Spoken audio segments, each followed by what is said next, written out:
So Israel has pulled its troops out of southern Gaza.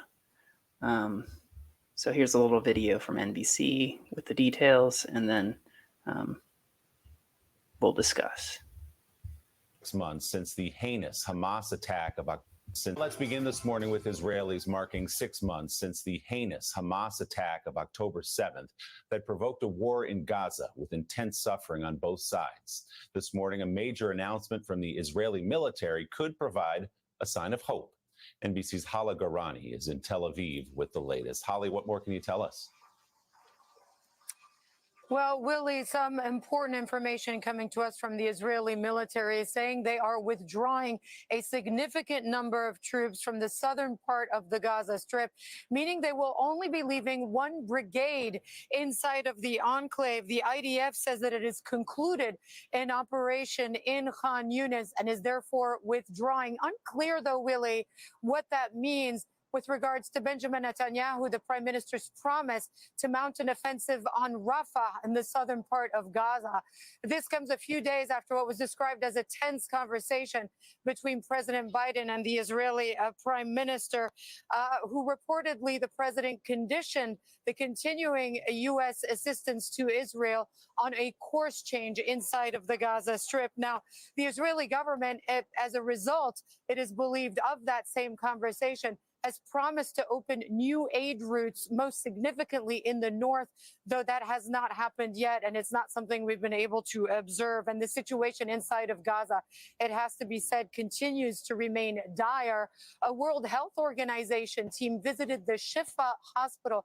They said facilities there, Willie, were completely destroyed and that there was a stench of death all around.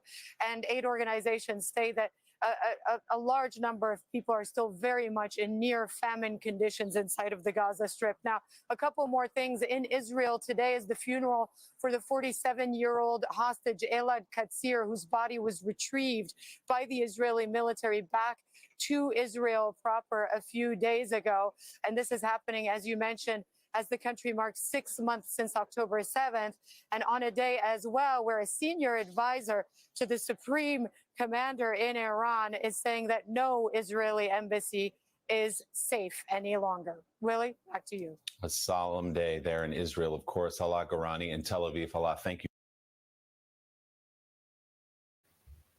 So, as they said, we don't know why they're pulling out. The article, if you scroll down, someone suggests yeah,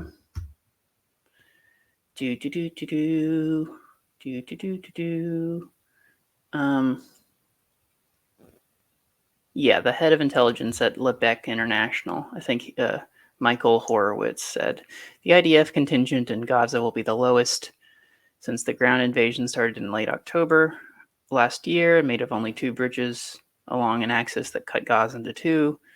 Essentially, this means the IDF is probably moving to a more long-term counterterrorism campaign of more target raids. This is something the U.S. has been asking for months. And of course, they mentioned a tense conversation with Biden and Netanyahu. So maybe Biden had some secret card he was able to play and put Netanyahu in a tough position. I mean, Palestinians aren't out of the woods yet, even if, war stopped this very second. The road back to normalcy would take a long time, and there would still be people dying of thirst, dying of starvation, dying of lack of medical care. I mean, nothing can erase the damage that has been done. There's also, it pays to recognize, pressure on Bibi and his allies in Israel. So this is from the BBC. Tens of thousands of Israelis rally in Tel Aviv demanding Gaza hostage deal. Tens of thousands of Israelis have railed against Israeli Prime Minister Benjamin Netanyahu, demanding a Gaza hostage deal. The rallies in Tel Aviv and other cities came after the Israeli Defense Force recovered the body of hostage Elad Tatzir. Protesters chanted "Elections now" and "Elad, we're sorry," local media reported. Later, police forcibly dispersed the Tel Aviv crowd. Anti-government protesters were joined by families of hostages held in Gaza. Demonstrators expressed their frustration with the government's inability to free the around 130 hostages who remain in Gaza, held by Hamas and its allies.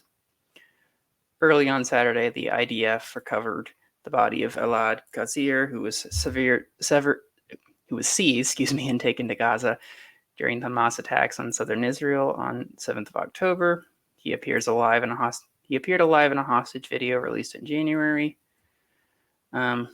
Organizers said the protests in Tel Aviv have drawn 100,000 people. Other counts put attendance around 45,000. Demonstrations were the latest in a series of huge anti-government protests demanding that Prime Minister Netanyahu step down amid fury that he has failed to free the remaining hostages. My gosh, I'm having trouble talking today. So, Bibi also has a lot of pressure from within Israel. Many Israelis are fed up with him because, he claims, or he's been claiming, what Israel's doing is self-defense. We're primarily concerned with getting the hostages.